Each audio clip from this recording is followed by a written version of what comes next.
In the windswept corridors of North Africa, where ancient empires once clashed, where Phoenician traders and Roman legions left their mark, and where trade caravans shaped civilizations, a quiet giant is awakening from its centuries-long slumber. Morocco, a country celebrated for its ancient cities, bustling spice markets, snow-capped mountains, and cinematic desert sands, is now emerging as one of the most formidable military forces on the African continent. Once dismissed by defense analysts as a peaceful tourist haven with a modest defense force, Morocco is now arming itself with cutting-edge jets, lethal drones, and a military strategy sharper than a Berber dagger. And no, this isn't some budget sequel to Lawrence of Arabia. This is real, and it's happening fast. Blink, and you'll miss the transformation. The Strait of Gibraltar watches silently as Moroccan warships and submarines glide through its historic waters, guarding one of the world's most strategic maritime choke points. With one foot planted firmly in Africa and an eye fixed sharply on Europe,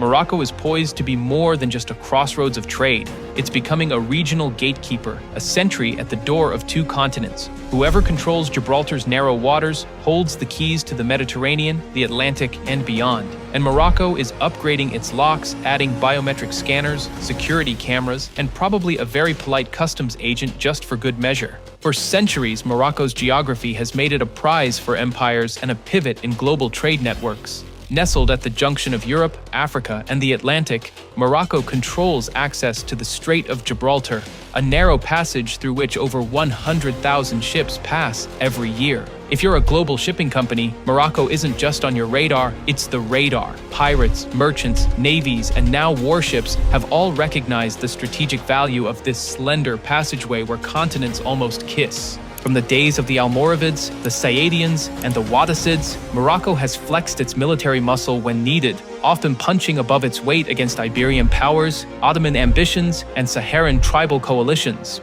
These historical clashes taught Morocco the hard lessons of survival in a world where geography is both a gift and a challenge. In modern times, however, Morocco played it safe, acting as a diplomatic mediator, a trade hub, and a tourist-friendly kingdom. That caution is over. In the 21st century, the Moroccan military has transformed from a modest regional player into an ambitious, tech-driven force, with defense spending and combat capabilities expanding faster than your phone storage during a vacation where every sunset, camel ride, and couscous plate deserves a selfie. Let's talk toys. And by toys, we mean the F-16 Vipers screaming across the skies, AH-64E Apaches prowling the horizon like mechanical falcons, and HIMARS rocket systems turning wide stretches of desert into GPS-targeted fireworks shows. These are not symbolic purchases. They are the foundation of a force preparing for the realities of 21st century warfare. Add to that a sophisticated command and control network and an expanding cyber defense capability, and Morocco is building a military that's as smart as it is strong.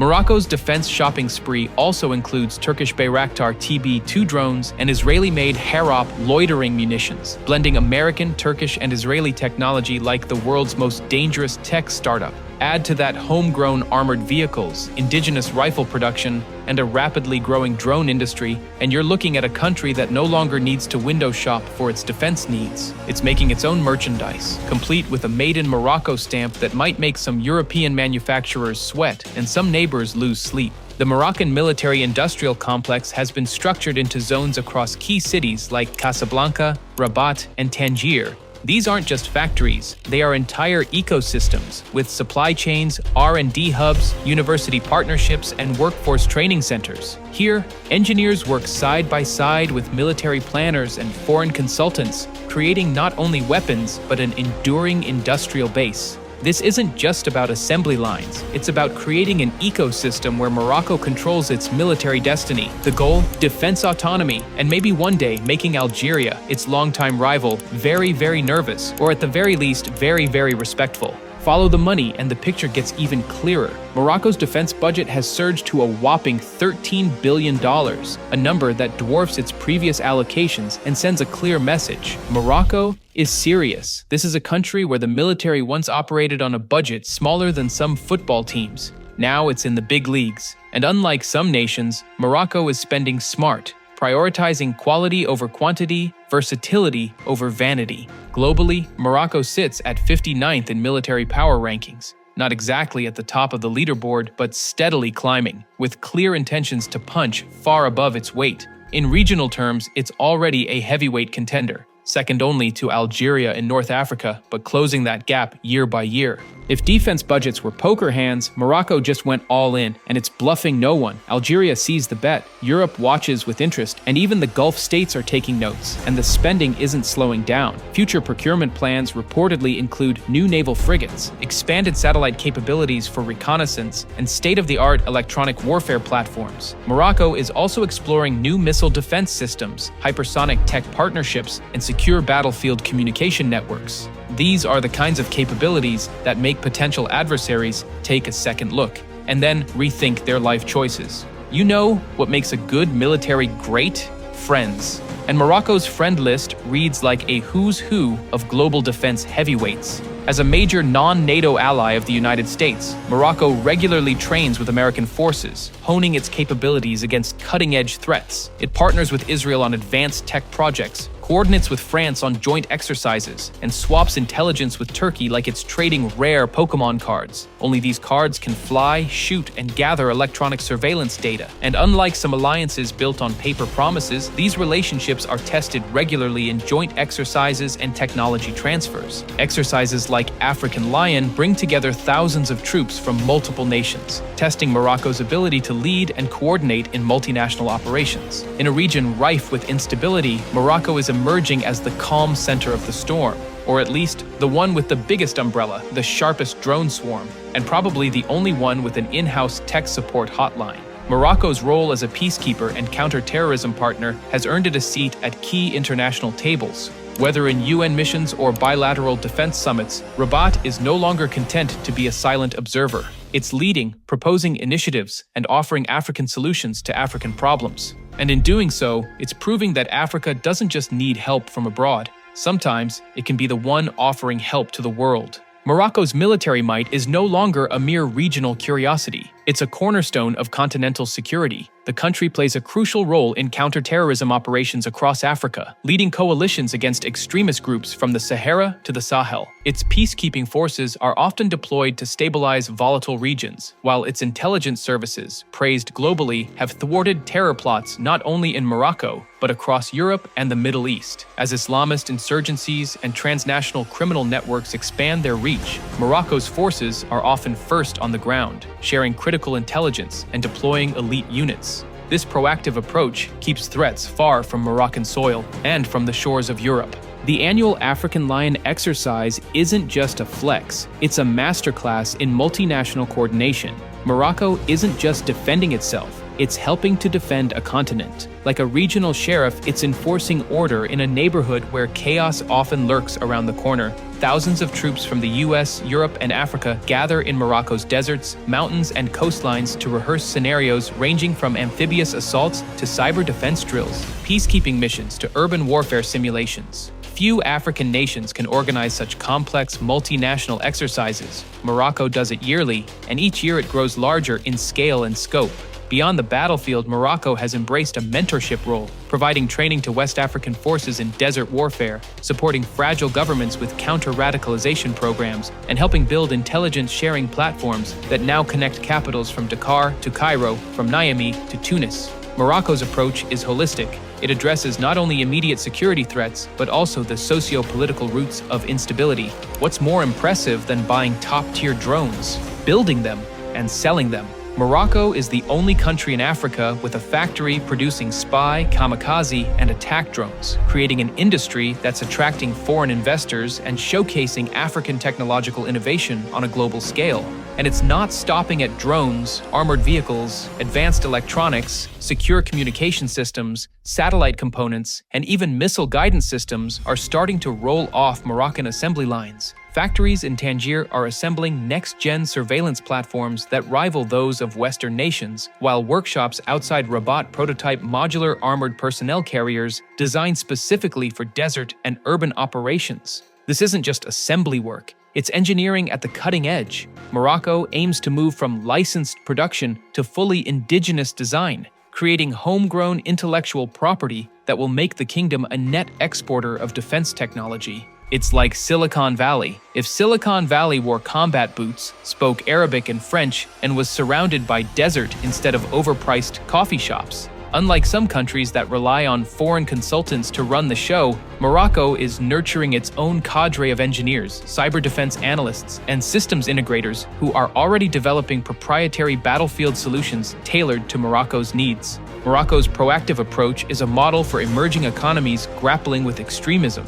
Its intelligence-sharing agreements with Spain, France, and the United States have foiled terror plots from Casablanca to Paris. Beyond espionage, Morocco's elite counter-terrorism units conduct cross-border operations in collaboration with regional allies, pushing terrorist networks onto the back foot. So where does all this leave the region? In a state of strategic recalibration, Morocco's rise has decisively shifted the military balance in North Africa, creating a new reality for its longtime rival, Algeria. Algeria, traditionally the region's military heavyweight, is watching closely as Morocco narrows the gap.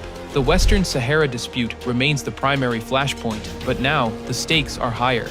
Both nations have engaged in a quiet but accelerating arms race, each seeking the upper hand not only in numbers but in sophistication. Morocco's growing capabilities also alter the dynamics with Spain. The two countries share close trade ties but also occasional diplomatic friction over Ceuta, Melilla, and migration issues. While Morocco isn't about to invade Spanish territories, its enhanced naval and air forces give it a stronger voice in bilateral talks. Spain now views Morocco not as a subordinate partner, but as a peer, sometimes a competitor, in Mediterranean security. Globally, Morocco's rise has caught the attention of NATO strategists, French policymakers, and Middle Eastern allies. Some welcome it as a stabilizing force in an unstable region. Others, perhaps less thrilled, see it as a wild card in a region already rich in complexity. Morocco's arms deals with Israel, and its growing partnership with the Gulf states add another layer to its increasingly sophisticated foreign policy playbook. But it's not just the battlefield where Morocco is scoring victories. The defense sector has become a powerhouse for job creation, scientific research, and technological advancement. Military investments are driving new research labs, manufacturing jobs, and STEM education programs, creating an ecosystem where engineers and scientists work alongside defense contractors and military planners. The ripple effects extend into civilian industries, boosting Morocco's tech sector, cybersecurity market, and advanced manufacturing base.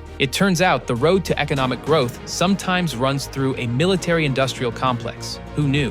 Tangier's industrial zones are bustling with engineers assembling drone engines. Casablanca hosts cybersecurity startups spun out of military research. Universities in Rabat and Marrakesh have launched defense innovation hubs, where students design autonomous systems and AI-powered battlefield networks. Job creation, once limited to textiles and tourism, now includes drone programmers and weapons engineers. This modernization has fueled national pride. Across Moroccan media and politics, the narrative of self-reliance and strategic autonomy has replaced the older image of Morocco as a secondary player on the world stage. The military buildup isn't just about tanks and jets, it's about identity. It's about proving that Africa can innovate, lead, and protect its interests without waiting for hand-me-downs from former colonial powers. Morocco's success may inspire a broader African renaissance in defense and technology. So, what does all this mean for the broader geopolitical chessboard?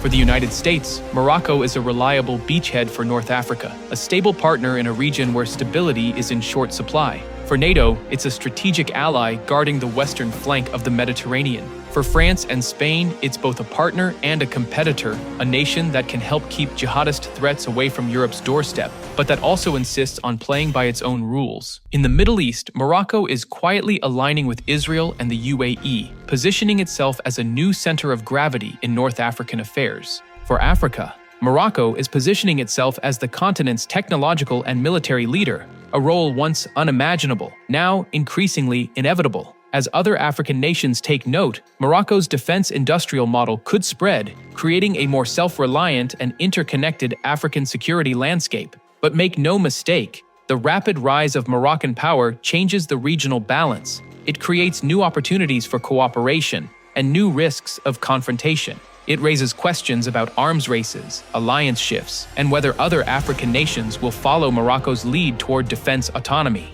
The ripple effects of Morocco's military evolution will be felt far beyond its borders. As Moroccan fighter jets scream across the desert skies and shipyards churn out the next generation of armored vehicles and drones, one thing is clear: Morocco's military comeback isn't a side note in global defense, it's the headline, and the lead story is still unfolding. From the Straits of Gibraltar to the dusty battlegrounds of the Sahel, Morocco is staking its claim as a guardian of security, a leader in innovation, and a force to be reckoned with. Its defense sector is creating jobs, inspiring national pride, and reshaping what African military power looks like in the 21st century. The question now is not whether Morocco will lead, but how far and how fast it will go. Will it remain a regional power, or evolve into a continental superpower capable of shaping Africa's destiny? Will this rise bring lasting stability to North Africa, or spark a new era of rivalries and arms races in the shadow of the Sahara? Will Morocco's newfound strength be a shield or a sword? Time, as always, will tell, but one thing's certain: the Lion of Morocco has found its roar, and it's only getting louder, bolder, and harder to ignore.